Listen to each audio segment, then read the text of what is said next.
네, 더불어민주당 비례대표 국회의원 전용기입니다. 저는 노동조합법 제2요구에 찬성 토론하기 위해서 이 자리에 나왔습니다. 먼저 한 가지만 묻겠습니다. 원청에 입사하지 않고 하청 노동자가 된 것이 죄입니까? 실제 일을 시키는 원청과 협상하고 일을 할 수 있는 노동 현장을 만들어 달라는 요구하는 것, 그저 올바른 노동 환경에서 일할 수 있도록 그저 동등하게 사람 취급해달라는 것이 그렇게 잘못됐습니까? 노동자의 기본권에 대한 요구를 무시하고 불법 파업 운운하면서 손해배상 폭탄을 던져서 압박하고 죄인 취급하는 것이 그것이 올바른 사회입니까? 저는 하청 노동자의 아들입니다. 평생 하청 노동자의 삶을 봐왔습니다. 그들도 여기 계신 의원님들과 다르지 않습니다. 심지어 거부권을 행사하신 대통령과도 다르지 않습니다. 그저 자신과 가족을 위해서 하루하루 주어진 일을 해나가는 지극히 평범한 사람들입니다. 그런데 그들에게 부당한 임금, 부당한 처우, 부당한 환경들이 그들의 삶을 해치려고 할 때 그 부당한 일을 바로잡기 위해서 원청과의 교섭권을 달라고 하는데 우리 국회가 무슨 권리로 당신들은 그런 자격이 없다라고 선언하는 것입니까?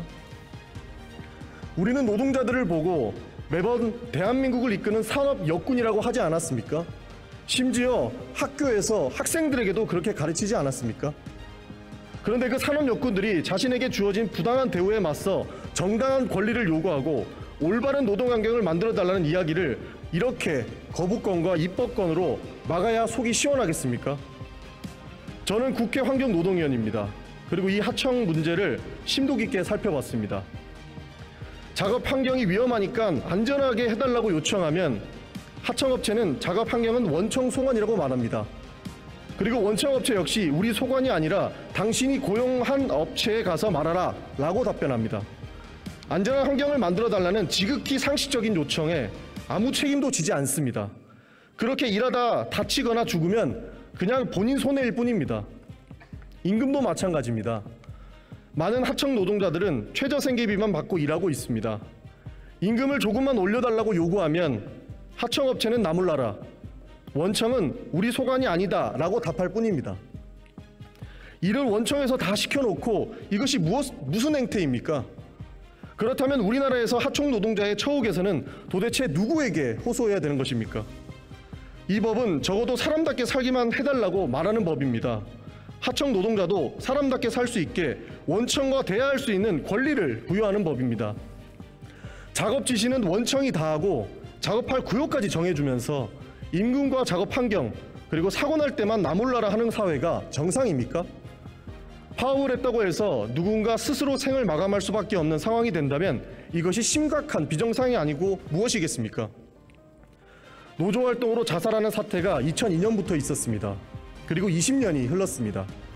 이 갈등이 얼마나 농축되어 있는지 잘 아실 겁니다. 2002년 두산 중공업 파업 사태로 사측은 노조를 상대로 65억 원의 손해배상액을 청구했고 결국 노조 간부가 분신 자살했습니다. 2011년 한진중공업의 정리해고에 반대하는 노동쟁의가 있었고 사측은 노조를 상대로 158억 원의 손해배상 청구를 했습니다.